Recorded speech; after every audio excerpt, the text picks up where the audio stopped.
Hi, everyone. My name is Victor Glass. I'm your host for CRRI's webinar series. Today, we're going to move in a new direction. The past 5 webinars focused on the pandemic's effect on the electric utility industry and electrification in general. Today, the new focus is on ensuring energy reliability. One way to do it is through having enough capacity to generate power during emergencies. The rolling blackout in California is an example of when there are capacity shortfalls. The title of today's webinar is Provocative. Is there a future for capacity markets? For those who are not familiar with CRRI, it stands for the Center for Research in Regulated Industries. Its mission is to promote research, scholarship, and education in regulatory economics aimed at improving regulatory policy. Please visit our website for more information. The center has been in existence for more than 40 years and was founded by Dr. Michael Crew, a distinguished professor who, for the bulk of his career, was at Rutgers Business School. The main focus of CRRI is utility regulation, and that includes electric utilities, water, gas, postal, and telecom. Today's webinar has 4 basic questions. Do we need capacity markets?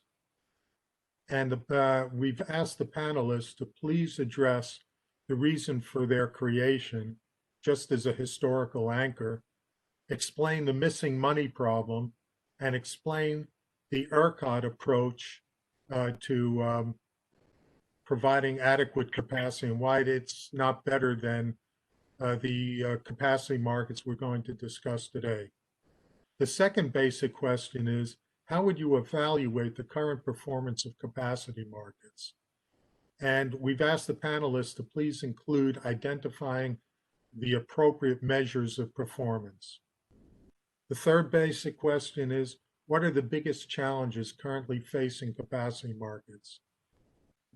We've asked the panelists to please address the increasingly complex environment involving the federal government and states and the latest minimum offer price rule. And finally, the last question is, what will happen to capacity markets over the next 5 years? And we've asked the panelists to please suggest conditions and decisions necessary to keep them viable. Our experts today are Todd Aagaard, Joseph Bowring, Hung Po Chao, Andrew Kleit, Sam Newell, and Roy Shanker. And hopefully Hung Po can participate later on once he gets his connection set up.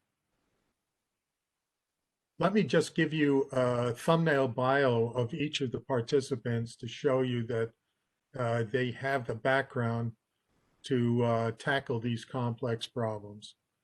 Todd is professor of law at Villanova University.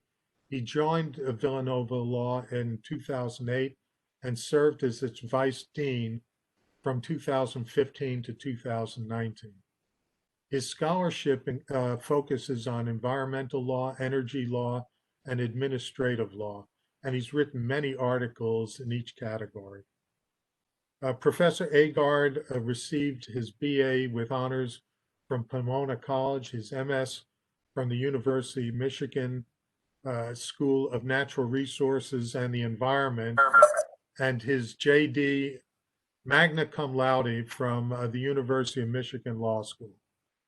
While at Michigan, he was the editor-in-chief of the Michigan Law Review and executive editor of the Michigan Journal of Race and Law. Following completion of his JD and MS degrees, he clerked for Second Circuit Judge Guido Calabrese before joining the Environmental and National Resources Division of the U.S. Department of Justice as an attorney in the appellate appellate section. Joseph Bowring, one of our panelists, is the president of Monitoring Analytics. Since 1999, he's been the independent market monitor for PGM, responsible for all market monitoring activities of PGM interconnection. He is regularly called upon to testify before state and federal regulators. He served as senior staff economist for the New Jersey Board of Public Utilities and as chief economist for the New Jersey Department of the Public Advocate Division of Rate Counsel. Dr. Bowring has taught economics at Bucknell University and Villanova University. He has a PhD in economics from the University of Massachusetts. Hung Po Chao is president of Energy Trading Analytics. Previously, he had various technical and management positions at CRRI, where he led the development of CRRI's Transforming Global Energy Market TGEM initiative. Following CRRI, Dr. Chao became the director of the Internal Market Monitoring Unit at ISO New England and later chief economist and senior director at PJM Interconnection. Dr. Chao has been a visiting professor at the University of California, Berkeley, and a consulting professor at Stanford University, where he taught a course in market design economics. Dr. Chao is a co-author of a book titled Designing Competitive Electricity Markets. He holds a BS in electric engineering from National Taiwan University, an MS and PhD in operations research and economics from Stanford University. Andrew Kleit is professor of energy and environmental economics and Mikasu faculty fellow. He is also a visiting scholar at the China University of Geosciences at Beijing. His current research interests are focused on a competition in electricity and natural gas markets. He is the author or editor of over 70 academic articles and 7 books. He has worked at several different regulatory agencies, including the President's Council of Economic Advisors, the Federal Trade Commission, and the Federal Energy Regulatory Commission, FERC. He earned his BA at Middlebury College and his MA and PhD at Yale University. Sam Newell is a principal and a leader of the Brattle Group's electricity practice. He has more than 20 years of experience supporting clients in wholesale market design generation, asset valuation, resource planning, and transmission planning. Much of his work addresses the industry's transition to clean energy. He frequently provides testimony and expert reports to independent system operators, the federal FERC, state regulatory commissions, and the American Arbitration Association. Prior to joining the Brattle Group in 2004, Dr. Newell was the director of the transmission service at Cambridge Energy Research Associates. Before that, he was a manager in the utility practice at A.T. Kearney. Dr. Newell earned his PhD in technology and management and policy at MIT, an MS in materials science and engineering from Stanford, and a BS in chemistry and physics from Harvard. Roy Shanker. Dr. Roy Shanker is an independent consultant. He has participated in a wide variety of activities from market restructurings and RTO establishment market design to general regulatory proceedings. This work spans over 40 years and 700 engagements. He is actively involved on a continuing basis in several of the organized regional electricity markets. He's also been involved in the capacity market design for PJM, New York ISO, and ISO New England, and coined the term missing money.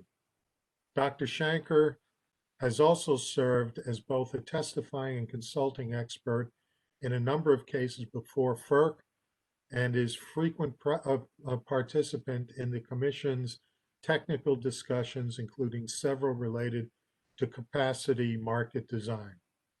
Dr. Shanker received a bachelor's degree from Swarthmore and a master's and doctorate degree from Carnegie Mellon. The format today is panel discussion moderated by Todd, followed by open discussion. For those who are not panelists or the moderator, please turn off your microphones and video camera. And for those who are participating in the webinar, please direct your comments to Todd through the chat window. And with that, I am going to stop sharing and return the screen to Todd. We'll take you from here.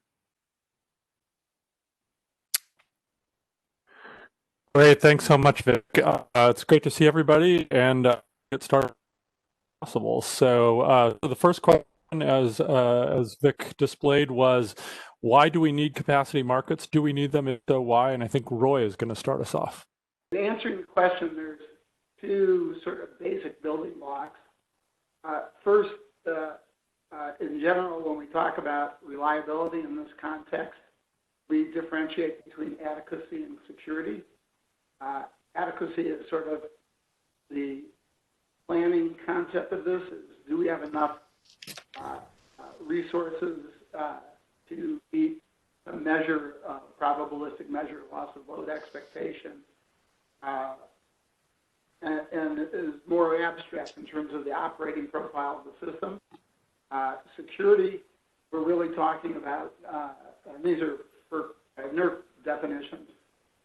Security, we're usually talking about whether or not the system can sustain a disruption and within a reasonable period of time, and depending on the disruption and the criteria, come back into operation. Most of the questions here relate to adequacy. The market designs over time have tended to serve them, particularly the pay for performance. But I'm starting this discussion sort of back in time to give a little context. So then when we go to missing money issue, the first question that you ask yourself is adequacy, and maybe super heading reliability, but adequacy. Is it an input or an output? That is somebody telling you an adequacy standard exogenously, or is the result of the quantities and interaction with demand in the market and output that we might take as a measure of performance. If there is an input, we can call it by a lot of different names, but there is a related capacity adequacy construct of some type in play. And I'm not aware of any market, including ERCOT, where this is not an input. It shows up in different ways. It may be more direct. It may be very explicit in the design. It may be indirect or secondary or even informally imposed.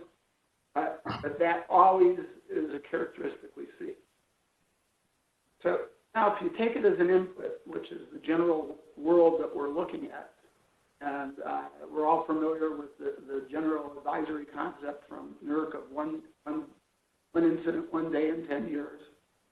And you combine that with where we started the money with caps on energy pricing and a very low reliability, a very low expectation of not meeting reliability. And when we see, we force the system to be in excess for the vast majority of the time. Indeed, in a really simple-minded analogy, you might expect to see a peaker under 1 in 10 operate one time in 10 years.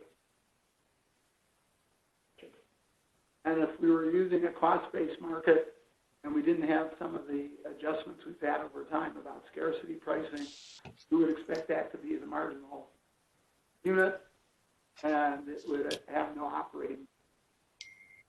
In that context, the starting market designs for adequacy pretty much across the board had no capability to address the recovery of capital, either return on or return off. And that absence of that capability or that feature in the market design was necessary. If we were going to accomplish the fundamentals of sending signals about entry and exit or resources, when we need them or don't need them, you have to be able to communicate the ability to support that asset or not. And so in the presence of the mandated exogenous reliability requirement, offer caps, we would expect to see an under recovery of income against some sort of economic full cost recovery. And that efficiency is what I refer to as the missing money. Perfect. So, Roy, I think I'm going to cut you off there relentlessly so that we can move through. But I think that's a perfect place, right? You set up for missing money. So now, Joe Bowring, do you want to take it over and start from there? Sure. Just can you hear me okay? Yes. Yes. Great. So very, very quickly, the beginning of the capacity market was actually way back in 1999 at the request of the Pennsylvania Public Utility Commission, of all people, who were worried about competition in capacity markets. When there were new retail entry, you had to buy capacity from the incumbents. The incumbents weren't willing to sell it. They had market power. And so the Pennsylvania PUC petitioned to both PJM and FERC to provide a capacity market in order to facilitate retail competition, access to the capacity that you needed in order to be an LSE. So that's just one point. The second point, just to agree with Roy, but to pick up on the point, is that, again, just to state it very succinctly, there's an external or exogenous reliability requirement that causes PJM to need to have more capacity installed than would actually be necessary than a market would produce. The result is you have more energy than in a purely competitive market would produce. That produces downward pressure on energy prices, which creates the need for Roy's missing money. And just one last point, the offer cap has never been the issue in the missing money. It's been the design, the exogenous reliability requirement, and not the offer cap. Thanks. Yeah. I told you I'd be succinct. Yeah, can I add? You sure? Can I That's perfect. I was just going to call on you, Sam. Thanks, Todd. Yeah, I'm so glad you said that, Joe, because I think that the missing money has often been explained in terms of price caps because of price caps, and it really is usually not that. Sure, the thing is, you can look at the energy market and the amount of capacity that would support, amount of investment, and the reserve margin that would support, and that's going to be lower than the reserve margin that we tend to want to meet this one event in 10-year level of reliability. And so how do you attract and retain enough capacity to get that higher reserve margin? You have to pay some more money. And there are really two causes of the missing money. One, which I think is relatively minor, is that there's something wrong with price formation, and that especially if there's something like a price cap so that the energy price is less than the marginal benefit or marginal cost. A much bigger reason, because if that were true, the market would give you a smaller reserve margin than the economically optimal. The bigger reason is that the 1 in 10 standard is above the risk neutral economic optimal reserve margin. It's a very, very, it implies that the value of lost load is over $200,000 a megawatt hour. If that were, for that to be the optimal, you'd have to believe that the value of lost load is that high.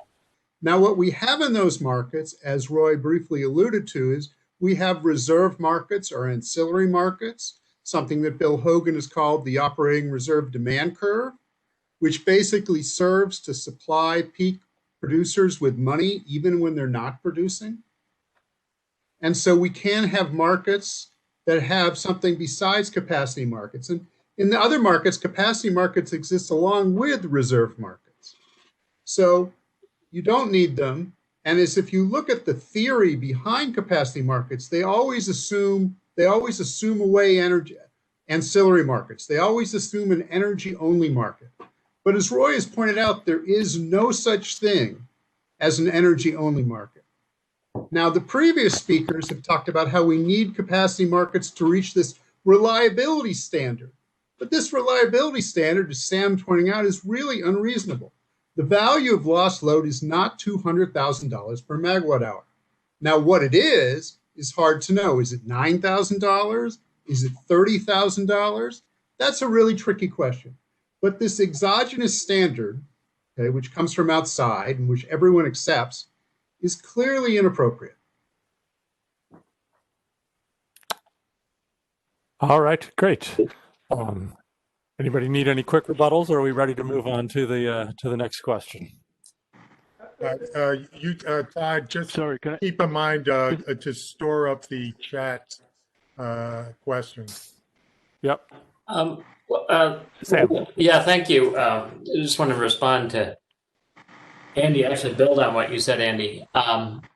So I agree with you that what it really comes down to, though, is it's not always about economic optimality. A lot of this is about political acceptability. The key difference between ERCOT, Texas, and places that have resource adequacy requirements and capacity markets to support them is a different tolerance. So look in California, where they just had the first load shedding in 19 years, which sounds like it's even better than the 1 in 10 standard. And there's a huge uproar about that. I mean, in most places, there seems to be no tolerance for having a supply shortage, which is funny because we have customer lost load due to distribution events all the time, 100 times that, per year, even without extraordinary storms. And also widespread low tolerance for energy price spikes, which is also funny given that most load is hedged. But ERCOT is the one place that is willing to live with a lower reserve margin, which feels risky. I'm not even sure it's less reliable because they have a very strong signal for operational performance, but they're willing to tolerate the lower reserve margins. And the regulators and legislators have talked about that a lot, and they really are committed to that. They also will tolerate higher energy price spikes.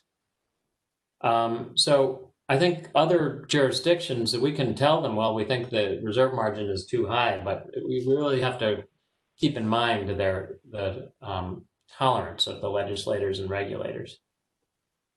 Great. Joe, I think you had a brief comment. Yeah, very briefly. So my comments are not why we need to have a capacity market, but why we do have a capacity market. And I agree with the points about the 1 in 10 being too high and it being very high price for the value of lost load. But let's not also imagine incorrectly that ORDC is somehow a market mechanism. It's very much an administrative mechanism. It's every bit as administrative as the capacity market.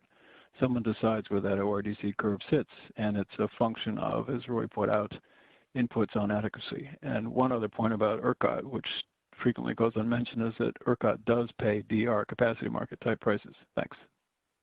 Great. And just to clarify, that ORDC is the operating reserve demand curve that Andy was referring to. All right, we better move into this. Todd, if I could address that. No, we got to move on, Andy. I'm relentless, remember? All right. You're stiff. Second question. How would you evaluate the current performance of capacity markets? Sam, you want to start that? Sure. Thanks, Todd. Well, actually, good. And we'll get to later. There's this looming cloud of MOPR and conflict between the state and federal issues, but the performance has been good. And I'll talk about 3 performance criteria. One is, have they met reliability objectives? They have. They have met or exceeded the target reserve margin. And that's in spite of some pretty big challenges. In PJM especially has had massive retirements of coal plants and has been able to replace, to replace that by, attracting and retaining enough capacity. So that on that measure, a success. So capacity markets are a way to meet the resource adequacy objective through a competitive market. Have they fostered competition and innovation to minimize costs? And the answer there is yes. They've attracted all sorts of types of capacity, including retaining existing capacity, lots of non-traditional capacity. That's been the biggest surprise. Much more demand response. For example, there's over 11 gigawatts in PJM. Much more uprates of units than people thought were there. When you provide a price signal, these come out of the woodwork. And then imports, and then eventually new builds when economic, but not before then, and lower cost new builds than people thought, than the planners thought, at lower costs than what we thought were the long run marginal costs. So that's a positive. And for example, and PJM's attracted over 25 gigawatts of new generation, mostly merchant. Overall benefit to ratepayers, I think that's a plus too. We've had lower prices than planners thought the prices would be based on their estimates of long run marginal costs. And again, that's been driven by intense competition, lots of low cost capacity that's been attracted. And that effect is greater than something that load representatives have complained about. Well, the reserve margin is actually even higher than target. What a waste of money. But that's just a few percentage higher. The low price that you get from the competition far outweighs that in the price times quantity overall that they're paying. Now, all those things are a plus. That does not mean I think it's better than the system ERCOT has. But I'll stop there if because I think it is worth reflecting on some of the advantages of ERCOT system. But I'll stop there. If I could, this is Roy. Could I speak up? No, I have an order, so you'll get your piece. Second, Andy, go ahead. Hold on, Andy. Go ahead. All right, Vic is going to let me talk now. The question is, how do you evaluate the system? And, if you want to throw literally billions and billions and billions of dollars at a problem, you're going to solve it. So right now, capacity market revenues in PJM are, 22, 24% of the total revenues, maybe about $6 billion a year. And this is a lot of money. And we're paying for this excess capacity in the system. And so, great, we don't have any blackouts in PJM. But from an economic point of view, we're really oversupplying reliability. All right. Roy, you want your piece now? Sure. I think I agree with Sam, but I think you have to partition between macro criteria, where we have, for the most part, have extraordinary reliability, and I think Andrew just pointed that out. We're carrying, even though I think we miscount, we're carrying very large reserve margins. And when you get down to the micro, there's a distribution problem between market participants. And the details are stunningly complicated, and they have resulted in huge, and from my perspective, largely inequitable transfers between different segments based on implicit preferences, either by regulators or by the RTOs themselves or by politicians, and favored sources of generation or the special event du jour, be it demand response or storage or whatever. And that kind of differentiation not only is a very bad issue for us to be addressing later on today, but it leads to enormous transfers within the community itself. And it's to the tune of, I used to keep track of it and I stopped out of frustration. But cumulatively in PJM was over 100 billion and these are swings between, principally between generating sectors. The way the demand curve is set up in PGM, that surplus leads to not a waste in capability in the sense of what consumers are paying. Actually, the larger the resources procured, the lower the total cost to resources. The amount of transfers among parties that are not justified are enormous. Great. Joe, do you have anything to add? I do. So I agree with some of what everybody said. So basic metrics being price and quantity. The market has worked overall to do what it was supposed to do. It's procured adequate capacity, but the market, we just found in our last report for the last auction that ran that the market was not competitive. The market seller offer cap is overstated. Market power was clearly exercised. PGM is over procuring to a fairly dramatic extent, 11,000 megawatts above what's needed to meet the 1 in 10, which is an extraordinarily high excess reserve margin effective in June of this year.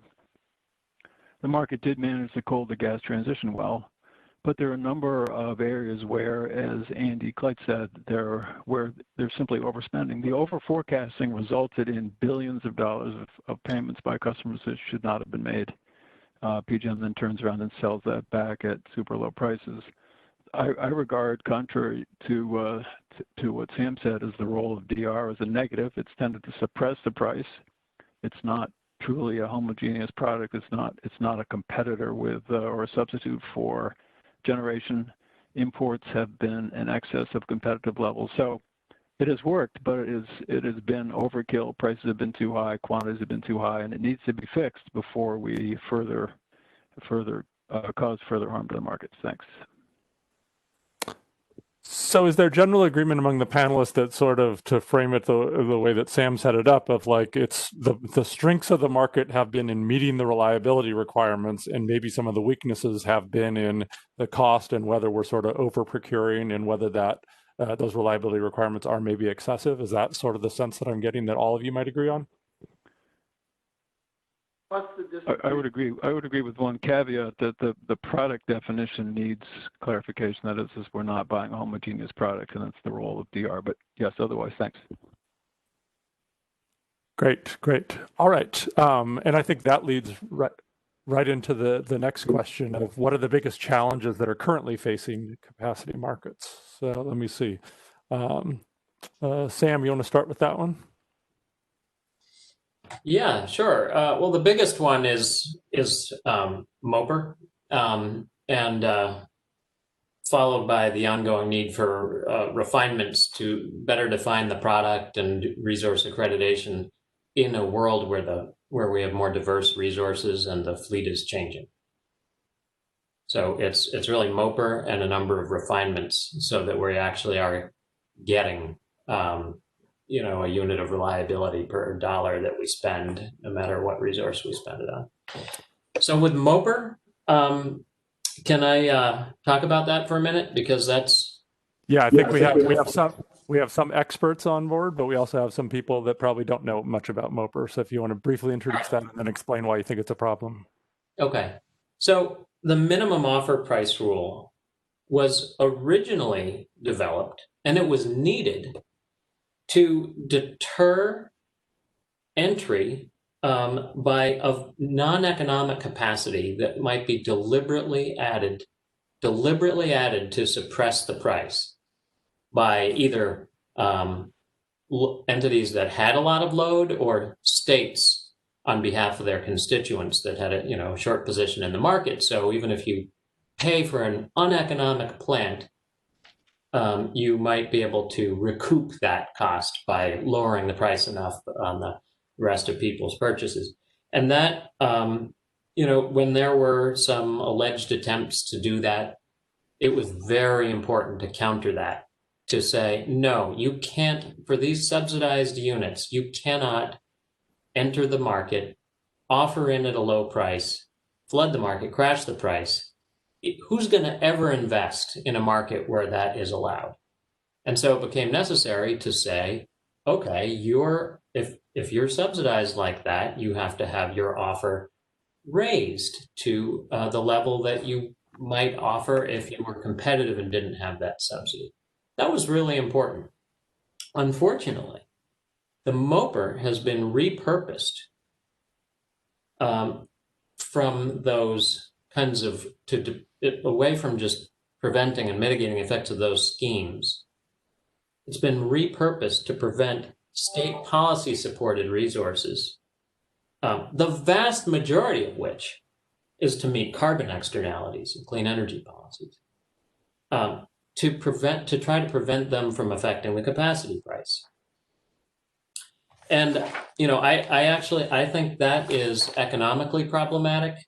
I think it's not acceptable to the states, and they may leave the market, and it's not a basis for a sustainable market. I mean, this was done even to try to protect the competitive market. It will not, because you know, excluding resources means pretending they're not there, even though they help provide, keep the lights on, even on the, you know, even though they're not counted for the capacity market. That means this capacity market is premised on an arbitrarily higher reliability standard than the traditional 1 in 10, because they're there helping. The reliability is higher than we are measuring. And that'll happen increasingly over time as the MOPR applies to more and more state policy resources. I mean, states aren't going to accept that, but investors won't either. Who's going to bank on prices that are propped up by that kind of rule? That you know, again, we're departing from capacity is already an artificial product, you know, to support this 1 in 10 standard. But the 1 in 10 standard, at least it was accepted for a long time. A market that has MOPR and is ignoring the capacity value of a lot of resources is going even way beyond 1 in 10. So I don't think that's going to work. We really need a better way. In general, look, I think the resources that are there for clean energy reasons, they are meeting environmental externalities. That value has to be addressed. If you recognize that value, at least the value attributed by the states, then they are, you know, they're going to build them anyway. I mean, the net cost of them providing capacity it's kind of a collateral effect. It shouldn't be mitigated to a high offer price. It should count. So that's my view. And I think, you know, we can go into later sort of ways to make that work better, including competitive, you know, clean energy procurements that's market friendly. But I'll leave it there. I think that's the biggest problem. I think besides that, there are just, again, a number of refinements to try to do what an energy-only market would, which is to give the right value to resources that are actually there and able to help when the market is short. And there are a lot of details around that, but I'll leave that for later. Great, thanks so much. Joe, I think you've been a proponent of at least some of the aspects of MOPR. Do you want to talk about that? Sure. So what I think MOPR was doing was defining the boundary between federal and state jurisdictions for the PJM wholesale power market. It needed to do that. FERC needed to do that. They didn't need to draw the line exactly as they did, and we had a different proposal about what appropriate floor prices were. But MOPR is not about buyer-side market power. MOPR is about protecting the competitive nature of the capacity market. And it is a market, as much as any of these things are markets, and it follows market rules, and it should be a competitive market. The idea that renewables are not going to clear and this is going to exclude renewables from the market is simply not true. Renewables are competitive. They'll continue to be competitive. They'll become more competitive over time. It may well be true that offshore wind is too expensive even for that and it may not clear, but it's not the responsibility of the market to absorb what are effectively subsidy choices, policy choices by the states that are not consistent with the market. So I think the state policy objectives and the market can work well together. It raises the obvious question about a CO2 price. The subsidies are inconsistent with a rational approach to even a carbon price. The implied price of various subsidies varies from $5 to over $400 a ton for carbon. So I would prefer an approach to all this that took a rational, consistent approach across the states to a carbon price and to carbon policy. One other issue for the capacity market, which has sort of been mentioned, is the ORDC. PJM is going to put an ORDC that will go in place in about a year. That could well, particularly if we move to a combined cycle as a reference unit, significantly erode the significance of the capacity market, I think for a benefit, even though we don't necessarily agree with the ORDC structure, it could reduce the significance of the capacity market. So both of those are challenges. And the last part is just the list of issues that I raised about the structure of the capacity market. And I'm sorry, one more thing, and that is how exactly do you incorporate renewables into the market? That is to what extent are they providing reliability comparable to a gas-fired combined cycle? There's a whole debate about discount rates and ELCC, which is, again, I think, going to be a very big challenge for the capacity markets. Thanks. Great. Andy, what are your thoughts? Well, first, I think I agree a lot with what Sam said, but in particular, the MOPR really, to me, violates the whole purpose of having a market. The reason you have regulatory markets like capacity markets and other markets is to minimize the cost of supplying some good or stopping some bad. And so you want to be able to supply whatever capacity you want at the minimum cost. And that's why you have a market. And so the MOPR basically says we're going to arbitrarily increase these costs because of some outside principle. So I don't think that the MOPR will survive for a variety of reasons that Sam hinted at. But the other problem is something that Joe referred to, is that because we have this very artificial market, we have to keep on coming up with more and more rules for the more varied generators and things that replace generators in the market. So for instance, solar generators have different impacts at different times. You might rate a solar generator at 40, 50, or 60% of its capacity, but it's a lot different at 4 o'clock in the afternoon than at 5 o'clock in the afternoon. And that seems to be the problem of what happened in California, is as the sun started to go down, the demand started to go up. And they had so much solar there that they couldn't replace it. And putting that into a capacity market, into a one-size-fits-all capacity market, which is really what we have now, is really hard and really complicated. And I'm not sure how viable it is. Great, thanks. Roy, your thoughts? Okay, take a slightly different tilt at this. I am a proponent of the MOPR structure for many of the reasons Joe mentioned, but not to the extent that opposed to a carbon policy. I would love to see a carbon policy. I could see national carbon policy. And just everyone's missing here is FERC's a creature of the Power Act. And it's not an arbiter of state initiatives or choosing winners and losers by technology or policy or conflicting valuations among the states. We have a very straightforward institutional process to deal with it. We've dealt with it before in things like FERPA. Congress passes a law. Congress says the social value of carbon is X, and tells EPA or FERC or whoever to implement it. We put the cost in and we're all done. What we have absent that is state acting on its own to pick winners and hugely distorting prices among the participants. Good example, something first about this, I think in 2011, there was a brief from the Pennsylvania Voting Commission, that this was in the events of the subsidized units in New Jersey for combined cycles. And they said, wait a second, I've designed my whole state program around you not interfering with capacity prices and tanking capacity prices and energy in my state. And I don't want you to do that. And it wasn't that somebody was doing something wrong. It was that people were doing something that was outside of the scope of the Power Act and acting on what was fundamentally a federal problem. I think that if it's so obvious to everyone, if you think there's these values, that we are all admitting why Congress isn't the right tool and why legislation that directs the appropriate action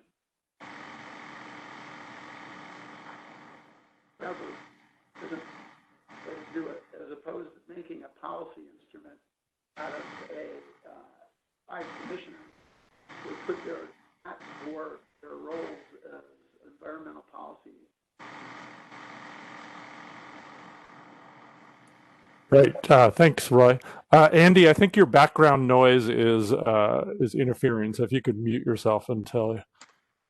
Although actually, I was going to have you up next for the next question. So go ahead and unmute yourself. And so from the present to the future, our last question is, what's going to happen to capacity market in the next 5 years? So Andy, let's start with you. Well, the first question, will the MOPR survive? And well, that's procrastinating, but it's hard to know. We have 2 commissioners who like it. I think any Democratic commissioner will oppose it. I think that if Joe Biden is elected president, I think it will go away. I think from my non-legal point of view, there's a good chance that an appeals court will overturn it. If it isn't overturned, as was stated here, there's a good chance that the states will start to leave the market and it'll crash that way. But the other problem is something that we've referred to here. These markets are becoming too complicated. When you started 20 years ago, there was basically dispatchable generators and that's it. But now you have a variety of different ways of producing electricity or producing megawatts. So you have renewable energy, you have batteries.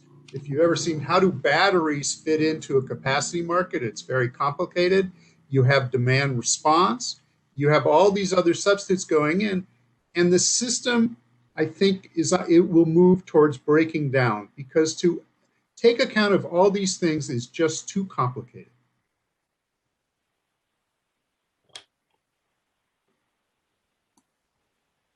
Great. Roy, you want to go next?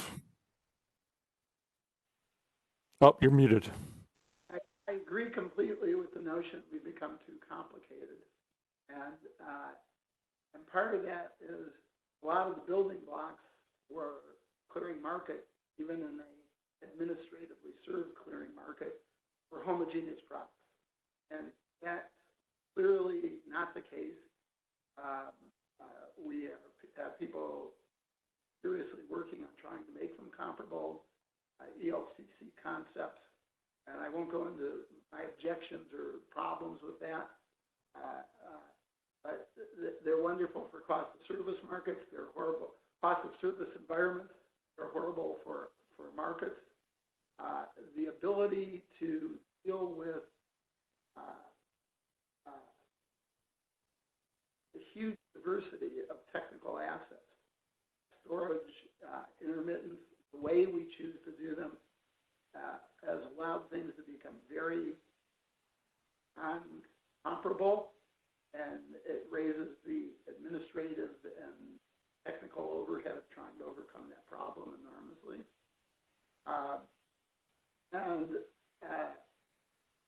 I think one of the reasons that you see, at least on the part of some of the commissioners, an appeal to things like MOPR, and I think some of the ideas of put everything on the load side, do whatever you want on the load side, set up your any of the non-conventional resources such that you manage your peak, and what we were left with was sort of the old-fashioned, simpler market that is easier to comprehend. All makes sense in a way of looking for a way to simplify what we're doing. The complexity that's added by having non-commensurate products is enormously difficult, and I think that we've gotten technical solutions. I actually like ELCC as a technical metric. I hate it as a instrument in market, and I think it's just going to create many more problems. Great. Joe. Yeah, so if there's anything that would make me skeptical about capacity markets, it's all the complexity that people have referred to. The problem is that the complexity is not because of capacity markets, it's impinging on capacity markets, but the underlying complexity is real. That is, we have to address the question, whether it be in California, Texas, or PJM, about the extent to which solar, wind, batteries, hybrids, and so on can actually displace thermal resources for reliability. You still have to understand whether you're going to be reliable, as California just demonstrated for us. You still have to be able to compare them. And as Roy said, I think that requires a technical approach, ELCC being a potentially technical approach. But the problem is that the capacity market has attracted not only complexity, but has attracted a variety of participants who want to play games with the rules, who want to see it as a source of revenue rather than as a neutral market design, which is intended to try to get to the right outcome. That is, whatever the reliability target is at the least possible cost. So it is too complicated, but that complication results from the underlying fact that we are trying to compare, and we'll need, no matter what the market design is, whether it's ORDC, capacity market, or something else, we'll need to continue to be able to compare those. So thanks. Great. Sam. Yeah, so I think I agree with what everybody is saying, that first of all, and I like the way you framed it, Andy, that this resource adequacy requirement and capacity markets were designed around a system where we had dispatchable capacity to meet the summer peak. And now we have a fleet that's got a lot of intermittent resources. They're correlated with each other. We've noticed, by the way, even traditional resources had problems, correlated problems in the winter with fuel and winterization. We have, not only do we have storage, which, different operators operate differently. How do they manage the charge state? We've got even storage in a hybrid configuration, sharing an inverter, with solar or wind, and how that is managed. It's really hard to figure out what the equivalent capacity value of that is. You can do it, but it'll be imperfect. And it's administratively much, much more dense than something like the ERCOT market. And so it ends up being subject to more regulatory capture. And a friend of mine who's on one of the generation, supply, associations that does advocacy spends most of their time on capacity markets because it's so administratively dense and there's a lot to be gained. As Joe, I think that's what you're referring to, Joe. By trying to tilt the rules through the stakeholder process and toward your technology. The thing I like so much about the ERCOT system is, sure, even though the operating reserve demand curve is itself administratively determined, that's all. Once you determine that, which just says how prices get depending on what the operating conditions are, then it's resource neutral. People get paid if they are there and providing energy and ancillary services when needed. If they're not operating because the wind isn't blowing or the sun isn't shining at the same time, there's a shortage, because that's true with everyone else. If they can't get fuel, if they don't get paid, and it's a much simpler, natural. It's a design that naturally accounts for all these highly varied differences across resources in a way that does not require, a set of rules for qualifying and accrediting each type of resource. And again, I think the capacity markets have done an okay job with that so far. I know Joe always has objected to the way they count demand response, but you can come up with something workable. And I think if you want to continue with the capacity markets, you just have to have a little bit more sophisticated risk modeling and resource accreditation that is based on that. But again, it'll be controversial and more complicated and subject to regulatory capture. I mean, that's why I like the direction so even some of the capacity markets are going in the direction of trying to go in the direction of ERCOT by introducing in PJM an operating reserve demand curve, by having pay for performance. The thing is, as long as we still have such a high reserve margin, we probably won't see those shortages hitting. I think they have a ways to go to. They're not going to be quite the same as ERCOT, but I do think ERCOT is a much inherently simpler design for dealing with these challenges. So in part, the next question, I was just looking at the chat and the types of questions. There was lots of chat early on about as we get more and more renewable resources in the grid. And so I guess maybe I'll frame the question this way of, is the capacity market compatible with an electricity market that would have a high level of penetration with renewables? Anybody want to speak to that? So this is Joe. Joe, go ahead. I think it is. But it really depends on solving this substitutability question. And Sam was we're referring to, and I was referring to earlier. There's a lot of game playing with the definition. If it were a purely technical question, I think there's an answer to how substitutability works. Takes account of the marginal impact of different types of renewables, and that can be done in a pretty sensible way. But I also, just to comment on something else Sam said on the same topic, which is ORDC does not magically solve this problem, and reliability is still a concern. There still are minor elements, but still elements of a capacity market in ERCOT. The curve gets moved around based on what people think reliability is going to be, and reliability is a function, even if you're not doing the LCC math, of the substitutability of resources. So that issue doesn't go away regardless of the design, and ORDC does somehow not magically solve that. Thanks. Okay, Todd, can I say something? Go ahead, Andy. Okay. Sure. Well, first of all, I think Sam spoke very eloquently about the ORDC. Now, one nice thing about the ORDC is, at least theoretically, you can derive what it should look like, which is a big advantage over capacity markets where you have these essentially arbitrary demand curves. But the other thing is if there's anything we know about regulatory economics, the more complicated something gets, the more subject it is to rent seeking. And so we're sort of reaching a point where who knows if capacity markets really can be run well, because they get more and more complicated and understood by fewer and fewer people. And that's the real nice feature of the ORDC. As Sam put it, it's completely technologically neutral. Either you supply the power when it's needed or you don't. Great. Roy, you want to say anything?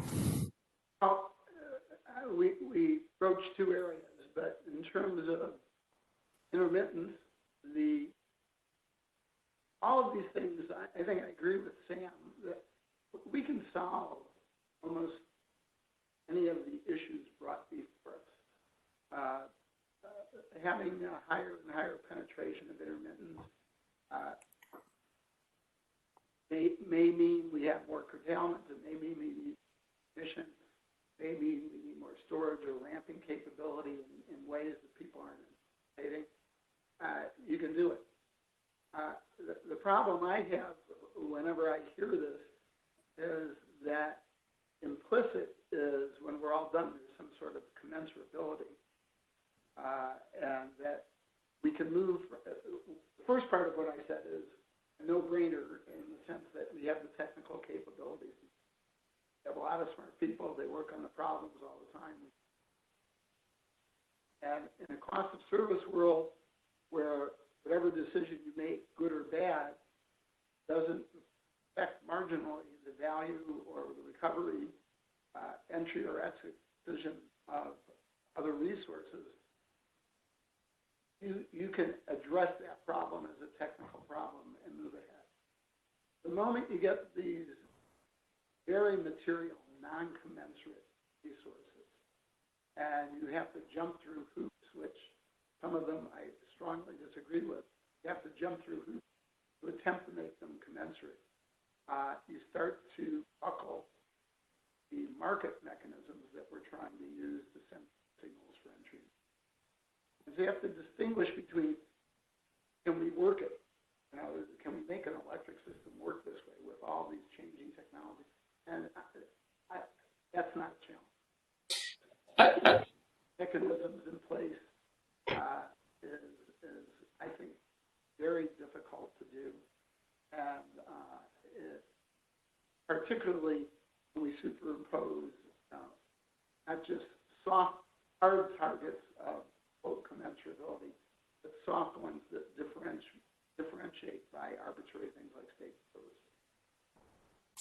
Yeah, I mean it's interesting. I see Craig Glazer is one of the people in the audience, but I heard him at a webinar say recently something to the effect of like a central premise of the capacity market is that all megawatts are created equal. And I think what you're saying, Roy, kind of goes to that question, right? Of when you have such differential contributions to reliability, does the whole market sort of collapse, or is that something that, like Joe is saying, that we can actually figure this out, and there's a way of figuring out what the differential contributions are and making them commensurable? If you read the Can I speak? order, they were predicated on law of one price, homogeneous products. They're the building blocks that the commission put in place at the very beginning and have since forgot and just recently rediscovered in a series of the MOPR-related orders were built on those simplifying, maybe unrealistic in the long run, but on those simple structures that made an auction market the way it was put together workable and have nice and well-behaved properties. Those properties are just gone. Sam. Yeah, I think it's worth mentioning because everybody has agreed that, yeah, it gets complicated and, maybe that's subject to regulatory capture. I just want to be clear. It can work. I mean, so imagine a system with a lot of renewables. Sure, they're intermittent. And so nameplate megawatt of wind or solar is not worth as much in the capacity market as a megawatt of always available dispatchable capacity. That's already recognized. What gets a little trickier is that penetration increases and all these resources are correlated, their value, certainly their marginal value decreases. So for example, when you have some solar, that's helpful if it's generating during the summer peak afternoons. But if you have so much solar, like we've seen in California, that it pushes the peak up into the evening when they're not generating, their value goes down. And that stuff is all very much amenable to analysis. And in fact, at high penetration of intermittent correlated renewables, the value really does go down. And that can be recognized in a capacity market. So the capacity credit per nameplate megawatt can be a small fraction of what it is for a dispatchable resource. And I think, that's the right answer. And when you have that, and so that if you, again, aiming for what Roy and others said that, you want uniform product. So 1 UCOP megawatt of capacity is the same from any resource, right? So they're all competing, they're all substitutable. Yes, you need that. So what happens when you have a high renewable system and they actually have a low value? Then if they really, in fact, have a low value, they won't count for much, and the market will do its job to attract and retain other capacity. Maybe you need to retain more dispatchable capacity as needed to meet your reliability objectives. Now, again, this depends on doing a fairly good job of rating all the resources, doing the risk analysis and rating them. But I just wanted to be clear because nobody described how that would work. It can work. It's just that we all acknowledge it won't be done perfectly, and it'll be subject to regulatory capture a bit. Thank you, Sam. The distinction that was Sam is this is where we get into the details about ELCC, which are probably outside of the scope here. As a technical analysis of what you just said, I agree completely. There are some conditional probability characteristics of how those calculations take place that really mess with compensation structure. They do so severely. They result in some very highly subjective judgments about allocating superimposed over the analytic results that I agree with you. Yeah, you can get a good analytic result. That conversion into the market structures is very difficult. I haven't seen anybody yet come up with a realistic solution to that because fundamentally there's an arbitrary partitioning of the conditional value of natural resources under the LCC. Great. Joe, I think you had something to say.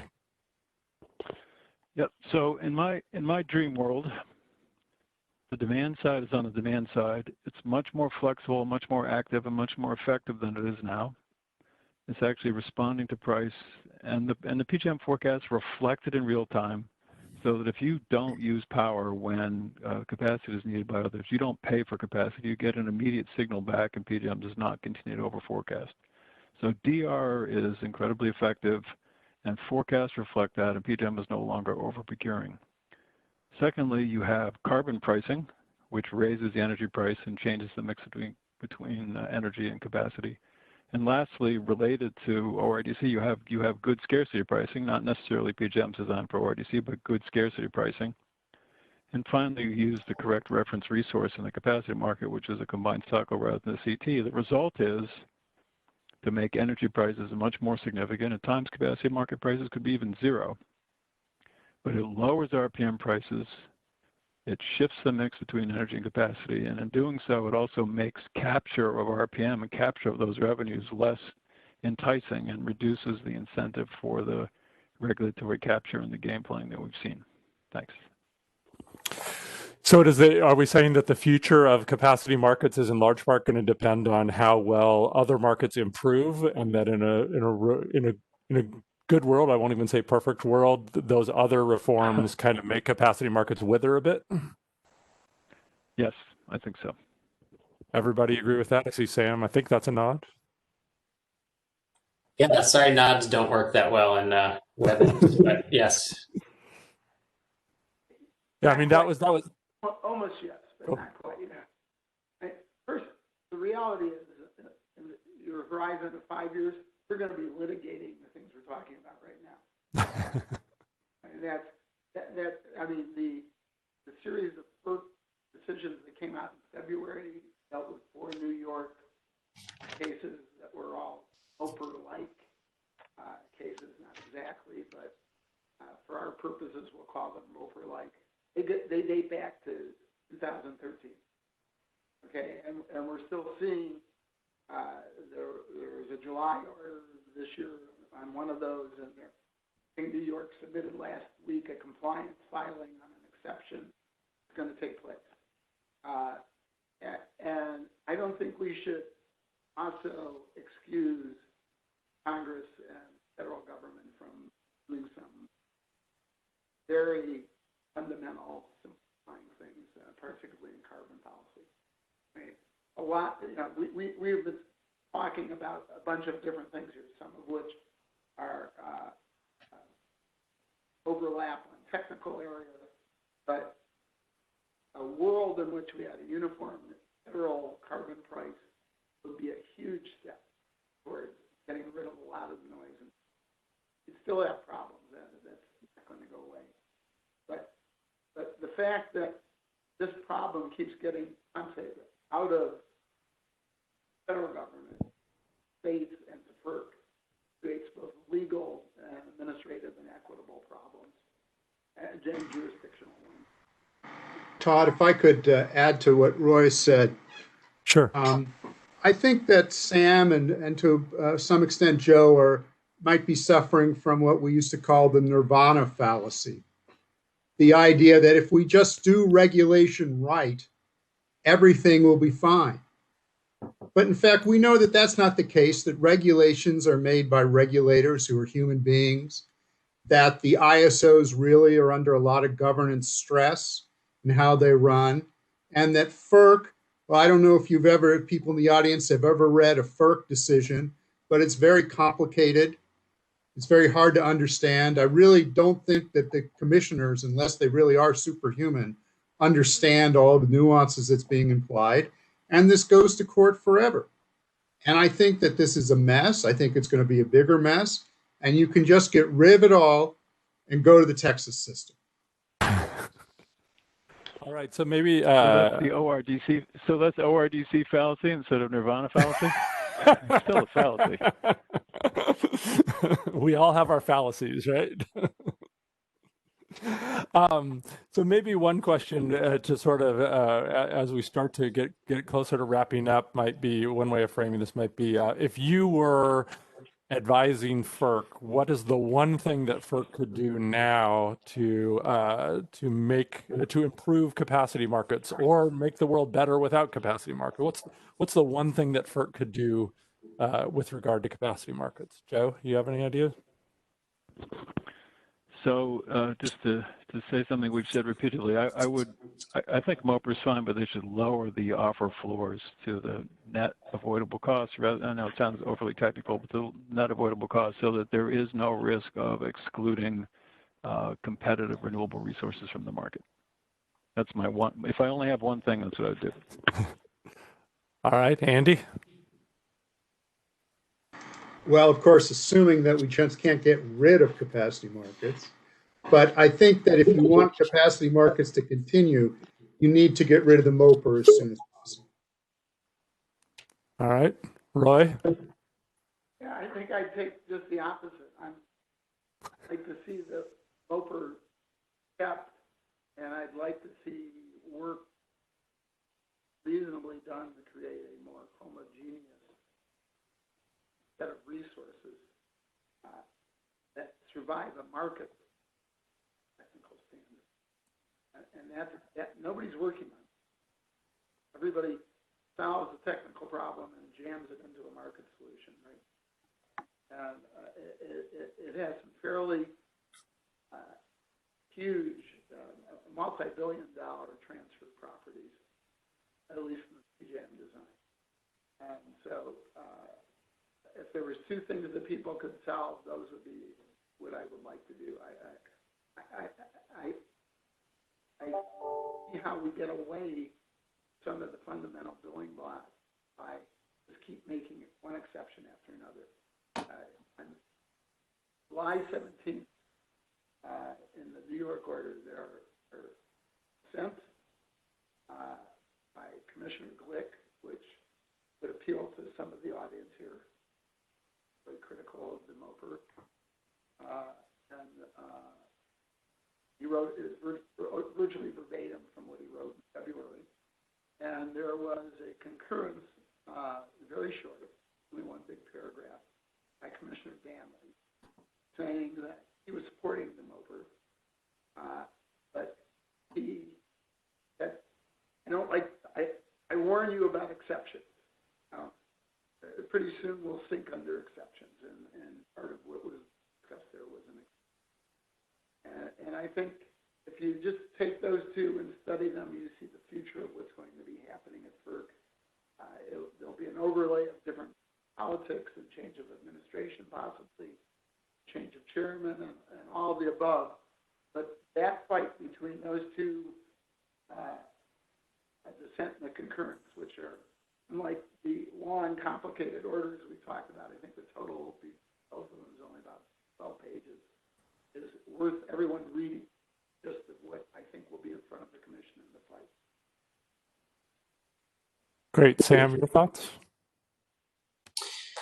Yeah, I mean, I think there are a lot of refinements to make, and I'd say always keeping in mind the ideal of the ERCOT market as as a direction to move towards, so the effect is similar to if you had that. But the biggest thing really is MOPR. I mean, there really has to be a better way forward. The current MOPR really isn't going to work with states with ambitious clean energy policies, and whether you care about clean energy or you care about competitive markets, it's not going to support either one. I mean, having a MOPR, even if all you care about is having a competitive market, I really don't think anybody's going to invest very much based on propped up prices by this politically unstable, economically doesn't quite make sense MOPR. It's just not grounded in something that makes sense, like the market that we've seen support so much investment. So that's the most important thing. There are several ways to do it. Joe has an idea that he said how to make sure that MOPR is not excluding investments in clean energy resources. There are other ways to do it too. Hopefully, it's also coupled with the states who are going to try to attract so much clean energy. They do it in a way that maximizes competition and uses markets. But truly, resolving that set of issues, particularly, not applying MOPR, not excluding these clean energy policy resources. That's the most important thing. Great, thanks. I was just looking at the chat to see if there's any particular areas that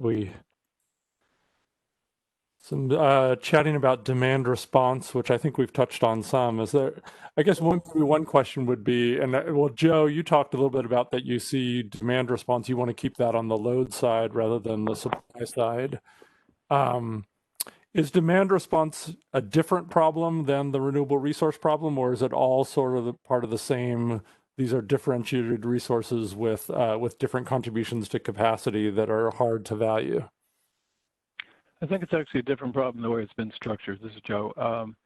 Demand side has been treated, rather than as being a substitute, as being treated as an emergency-only product. So, I mean, it began by having a very limited time period of response. The time period of response has now been expanded, but it is an emergency-only resource, so it's not a substitute for the economic resources it's displacing. And there's simply no reason to have it on the supply side of the market. It could work much more effectively on the demand side. So I think it's a different kind of an issue than the question of how substitutable solar or wind or batteries are for thermal resources.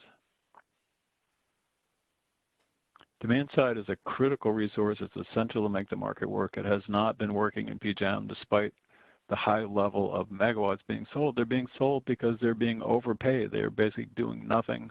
They're being mismeasured. They're being overpaid without any really significant performance obligations. So of course there's a lot of it, but it's a measure of the bad design and the bad way they're being paid. Demand side should be able to do well being on the demand side, avoiding paying for capacity, avoiding paying for energy. And by the way, Sam, Joe's comment is a good example of technical problems you get when you try and go for this commensurability in dealing with ELCC. The characterization of dispatch system is one of the fundamental ways that you look at computing what is the concentration of any given resource during LOLE hours.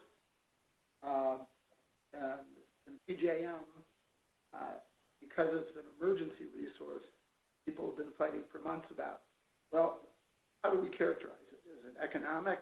Is it emergency only? Is it smart emergency? Is there a substitutability that will dispatch it differently than the operators will?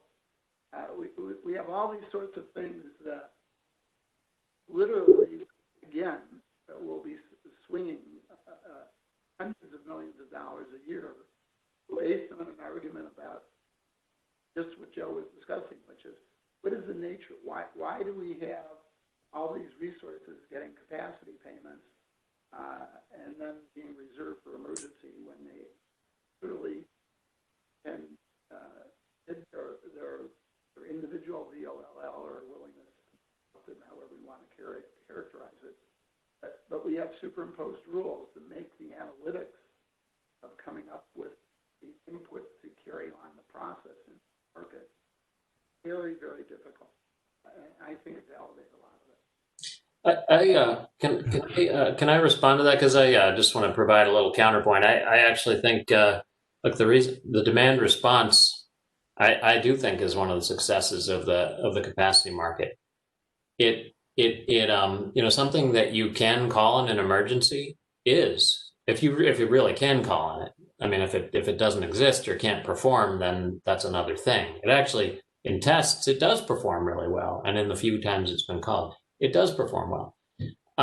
So look, if it helps keep the lights on, it's comparable to a dispatchable generator and should be, as long as you've got a resource adequacy requirement and this thing is something that the operators can call on, it really, I think, should be able to be treated on the supply side and be compensated as much. It- There are a couple of It actually problems. does not perform well. Yeah, go ahead, sorry. well, Well, hang on, Mr. Moderator, I want to try to get in. There are a couple No, problems. no, wait. We'll let Sam finish, and then Andy hasn't spoken as to this question, so Andy can have a brief response, and then we'll give everybody 30 seconds to wrap it up. So Sam, finish your thought. yeah, well, maybe I don't have that much more to add. It's just, I think if you have issues with their performance, or if they have limited calls and they're being treated as if they're always available, that's one thing. But you do have to make sure you're getting the same reliability per dollar. I think the current construct is not way off on that, and I think they should get credit. That said, I really like the ERCOT model where when you don't have capacity. I mean that does make room for a lot of price responsive demand, which does feel ultimately more natural. Great, thanks, Andy. So there are problems with demand response. One problem is that under the current contract, you can only call for it a certain number of times. The second problem is, as Joe's pointed out, you're not always sure you're going to get response. The third problem is that it's all based on a baseline. And if people are clever, they can manipulate their baseline and make it harder and basically get money for nothing. Now in ERCOT, what happens is the demand response actually participates in the ancillary markets. And so that works out very nicely. Now you can account for demand response in a model and figure it out. Depends on your modeling assumptions. Again, it's complicated. It's not dispatchable generation. If you want demand response, it's just hard to figure out. Great. Roy, you want to brief? And in terms of DR being there to be interrupted in an emergency, I think you're right. But what I was talking about is we don't have really price responsive load. We've altered in PJM to a type structure. And when you then go off and do a side calculation on something like ELCC, the way you represent the batch of this product that is the subject of all these rules can change the ELCC of storage by 50%. Literally from 45% to 94. I'm making up these numbers, but they're within. And that ought to give you a pause about what it is, the product that we're talking about, and what's the nature and properties of the product.